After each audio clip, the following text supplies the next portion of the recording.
مفتی صاحب وہ کیا مناظر تھے کہ اسلام اپنے پورے جاہ جلال کے ساتھ مکے میں داخل ہو رہا ہے، کن کن لوگوں کو معاف کیا، کن کو معاف نہیں کیا، کیا مناظر ہے؟ بہت خوبصورت سوال کہ نبی رحمت صلی اللہ علیہ وآلہ وسلم نے جب قیام کیا، جیسا مفتی صاحب نے بتایا کہ رات کو آگ جلی، پھر ابو سفیان اور دیگر لوگ بیس بدل کے آئے اور پکڑے گئے، اور حضرت عباس بن عبد المطلب نے امان دی۔ یہ نبی کے چچا ہیں۔ جی بعض لوگوں کو غلط فہمی ہو جاتی ہے، یہاں میں وہ بھی بتا دوں کہ یہ اسی موقع پر مسلمان ہوئے یا کچھ پہلے مسلمان ہوئے۔ ہم یہ کہتے ہیں بہت پرانے مسلمان ہیں۔ مدینے والے جب آئے تھے نا کہ نبی علیہ السلام کو آپ ہمارے پاس آ جائیں، تو وہ معاہدہ عباس بن عبد المطلب نے لکھا تھا کہ نبی علیہ السلام کی کس طرح حفاظت کرو گے، وہ حضرت عباس نے لکھا تھا۔ وہ جو عکاظ میں جا کے کبھی نبی علیہ السلام صدا لا الہ الا اللہ حق کی صدا بلند کرتے، عباس بن عبد المطلب چچا نبی علیہ السلام کے ساتھ ہوتے، تو نبی نے خود کہا تھا ایمان چھپا کے رکھو۔ بدر کی خبر بھی عباس نے دی تھی۔ یہی وجہ ہے کہ بدر میں نبی علیہ السلام نے صحابہ کو کہا تھا جو جس کے سامنے آئے اس کو قتل کرو، عباس پر تلوار نہیں اٹھانا۔ آج اس عباس نے ابو سفیان کو امان دی۔ حضرت عمر نے جب دیکھا دوڑے دوڑے آئے کا قتل کروں گا، یہاں تک کہ حضرت عمر کو ذرا سی مہلت مل جاتی تو قتل کر دیتے، لیکن نبی علیہ السلام کے خیمے میں پہنچ گئے حضرت عباس لے کے، حضور نے ان کو امان دی۔ اور پھر جب شہر مکہ میں داخل ہونے لگے، نبی علیہ السلام داخلہ ہوا، تو اس وقت حضرت عباس ابو سفیان کو ٹیلے پہ لے کے کھڑے ہوئے۔ تو ابھی نئے نئے مسلمان ہوئے تھے، تو ابو سفیان کہنے لگے اے عباس تجھے مبارک ہو، تیرا بھتیجا بہت بڑا بادشاہ بن گیا، یہ لشکر۔ تو حضرت عباس نے کہا اب بھی بادشاہ کہتے ہو؟ کہو نا محمد الرسول اللہ، یہ اللہ کے رسول ہیں، یہ بادشاہوں کے لشکروں کا جاہ و جلال نہیں، یہ محمد عربی کا لشکر ہے۔ پھر چشم فلک نے وہ نظارہ دیکھا جب نبی علیہ السلام شہر مکہ میں داخل ہو رہے ہیں۔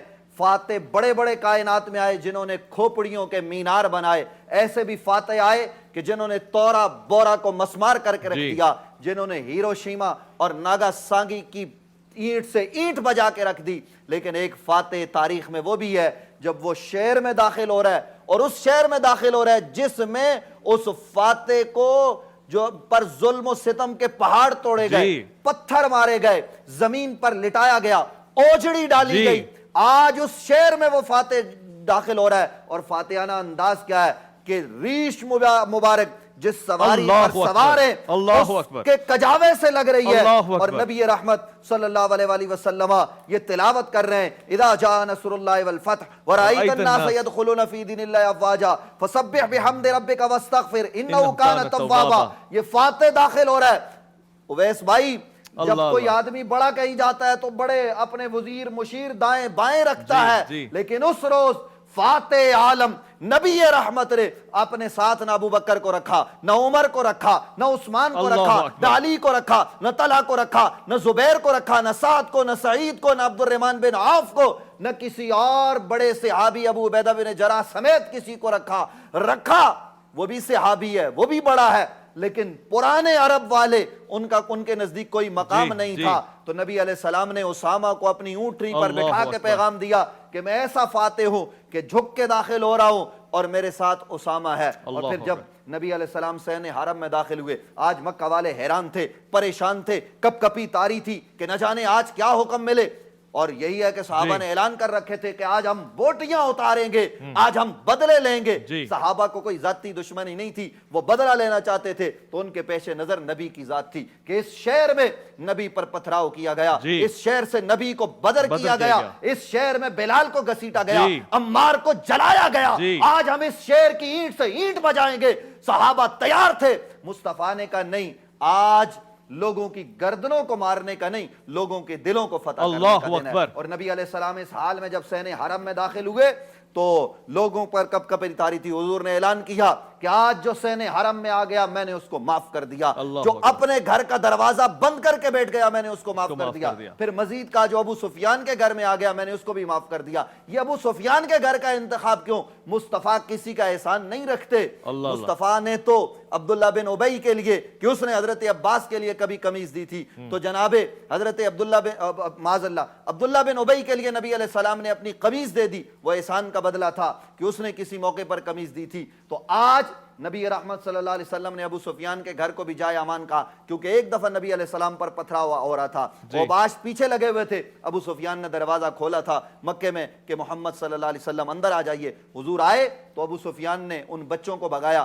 مصطفیٰ نے کہا ایک دن چند لمحوں کے لیے مجھے امان دی تھی، میں نے آج تیرے گھر کو جائے امان بنا دیا۔ نبی بالکل بالکل حل جزاء الاحسان الا الاحسان، بلکہ اس سے بڑھ کر مصطفیٰ عطا کرنے والے۔ پھر دیکھیے کہ نبی علیہ السلام نے جب مکہ کو فتح کر لیا، سین حرم میں داخل ہو گئے، تو عثمان جس کے پاس کعبے کی چابی تھی، کبھی جس نے کہا تھا کہ میں آپ کو کعبے میں نہیں جانے دوں گا، نبی علیہ السلام نے کہا تھا ایک دن آئے گا چابی میرے ہاتھ میں ہوگی، جسے چاہوں گا عطا کروں گا۔ نبی علیہ السلام نے کہا چابی دو، کپ کپی تاری تھی، چابی دی، حضور نے دروازہ کھلوایا اور کھلوا کے کہا کہاں ہے علی ابن ابی طالب، بلاؤ اس کو۔ علی ابن ابی طالب کہیں دور تھے، نبی علیہ السلام نے کہا آؤ۔ پہلے نبی علیہ السلام نے بتوں کو گرایا اپنی چھڑی سے، جو باہر تھے، پھر اندر جو تھے ان کو گرایا، اور پھر اب کچھ بت اونچے تھے جہاں ظاہری طور پر ہاتھ نہیں پہنچ رہا تھا، نبی علیہ السلام نے کہا علی میرے کندھوں پر چڑھ کے ان بتوں کو گراؤ۔ کہا علی کی یہ مجال نہیں کہ وہ نبی کے کندھوں پر چڑھے۔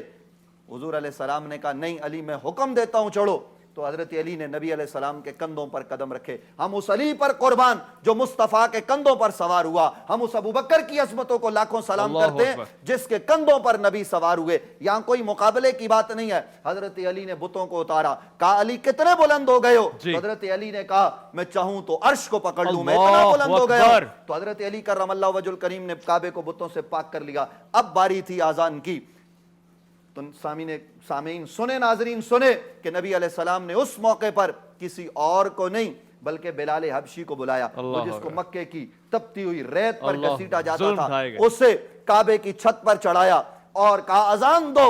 واہ بلال تیری عظمتوں کے لاکھوں سلام، کہ اس بلال نے جب مدینے میں اذان دیتا تھا تو وہ مکے کو منہ کرتا تھا، آج جب مکے میں اذان دے رہا ہے، کعبے میں اذان دے رہا ہے، تو بلال کے دل نے یہ فتویٰ دیا اب منہ کہیں اور نہیں، یا تو جدھر مرضی منہ کرو، میں تو کعبے کی چھت پہ ہوں۔ منہ کیا مصطفیٰ کی طرف اور کہا یا رسول اللہ یہ آپ کا انکار کرتے تھے، آج بلال یہ اعلان کرتا ہے کبریائی اس رب کے لیے، نہ لات کے لیے، نہ منات کے لیے، نہ عزا کے لیے، نہ ہبل کے لیے، نہ کسی اور کے لیے، ہم نے سب کو پاؤں کے نیچے رون دیا ہے۔ هو الذی ارسل رسولہ بالہدی ودین الحق لیظہرہ علی الدین کلہ کا اظہار ہو رہا ہے، اور آج میں اعلان کر رہا ہوں اللہ بڑا ہے اور آپ اللہ کے رسول ہیں۔ اور اویس بھائی مجھے آخری بات کرنے دیجئے گا کہ نبی علیہ السلام نے سب کو معاف کیا۔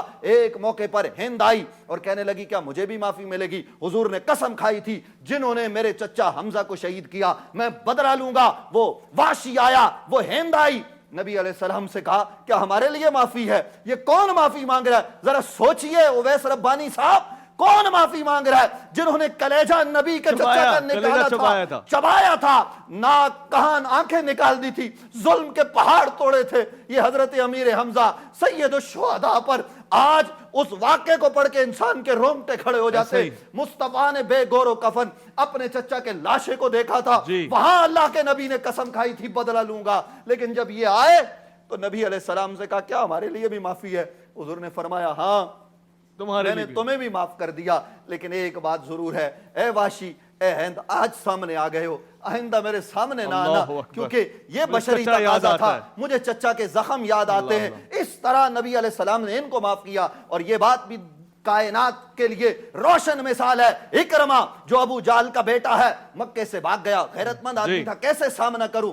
جب مکے سے بھاگ کے دور چلا گیا اور بیوی آئی، اس نے کہا میرے شوہر کے لیے معافی مل سکتی ہے، نبی رحمت صلی اللہ علیہ وسلم نے کہا بلا لو۔ اب اکرمہ ابو جہل کا بیٹا جو اسلام کا سب سے بڑا دشمن، نبی علیہ السلام کے زمانے کا فرعون، موسیٰ کے فرعون سے بڑا فرعون، اس کا بیٹا جب حضور کی بارگاہ میں آ رہا ہے تو ناظرین دیکھیے نبی علیہ السلام نے بدلہ نہیں بلکہ نبی علیہ السلام نے، روایت میں آتا ہے اویس بھائی، نبی علیہ السلام اپنی مسند سے کھڑے ہوئے اس طرح اور حضور کے کندھوں سے چادر گر گئی، اکرمہ کو گلے لگایا اور کہا اکرمہ ہم نے تمہیں معاف کر دیا۔ یہی وجہ ہے کہ وہ اسلامی فوج کا بعد میں جرنیل بنا، اور اس نے کہا ہائے نمایاں سر انجام دیے، فتح مکہ میں ایسے ایسے راز پہنا ہے، آج بھی فتح مکہ سے یہ صدا آ رہی ہے کہ نبی کے طریقے پر چلو. نبی نے کس کامیابی طرح تمہارا مقدر معافی ہے. دی, نبی نے کس طرح کامیابی لوگوں مقدر ہے. کو معاف کر کے ان کے دلوں کو فتح جیت کیا, لیا. ان کو مال دیا, ان کو سب کچھ دیا اور کہا انتم الطلقاء, جاؤ آج ہم تمہیں غلام اور لونڈی نہیں بنائیں گے جو جنگ کا قانون ہے, صحیح. ہم نے تمہیں آزاد کر دیا. لا تثریب علیکم اليوم,